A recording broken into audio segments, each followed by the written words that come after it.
As Hispanic Heritage Month starts to wrap up, we are telling the story of one of Fort Worth ISD's most unique and beloved programs, the mariachi program. So for more than 40 years, if you didn't know, Northside High School's mariachi ensembles have earned countless awards and honors. And for the last 20 years, they've been under the direction of a man who had to learn mariachi from the students he was teaching. I got a chance to find out firsthand that what they've managed to create together is pure magic.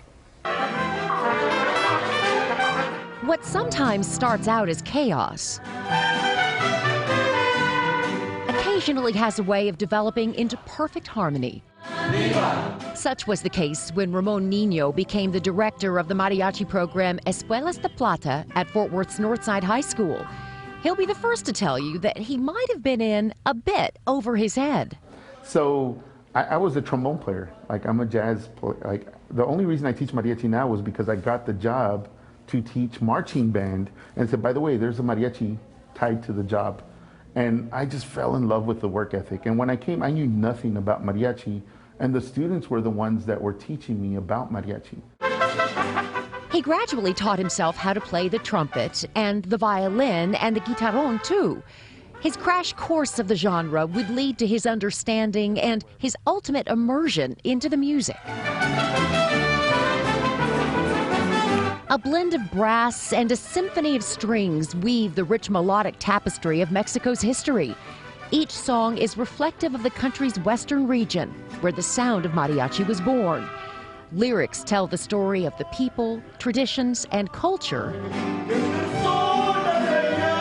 And it's all performed with passion by his students, while orchestrating life lessons that extend beyond their instruments. So the music just happens. That's why they're here, because they want to play the music. So what we got to teach them is how to grow as a human being and how to be a positive person that impacts society in some way. Escuelas de Plata is so popular in Fort Worth and beyond, they often have performances scheduled 7 days a week and book events more than a year out. They've been showered with accolades over the decades, but perhaps their biggest honor came in 2014 when they received an invitation to perform at Carnegie Hall. And that was quickly followed by another thrill, an impromptu performance at Times Square. And the police officer's like, you have to have a permit to be able to perform at Times Square. So we said, okay, and he's like, but if you go across the street and I turn this way, he's like, I won't know what's going on. So that's what we did. We did a 30-minute performance in Times Square, and he stood and watched over here the whole 30 minutes. When we were done, he came back and he stood in his post and watched. So it was, it was a great experience for the kids, because, I mean, when are they going to perform in Times Square? It's rare, so.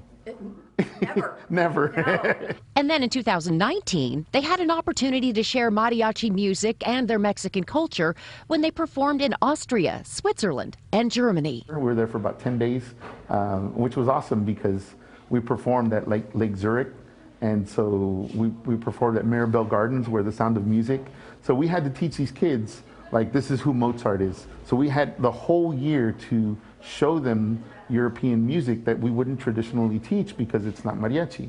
A performance half a world away, rooted in heritage close to these students, with the hope of engaging audiences everywhere to appreciate the art that is mariachi.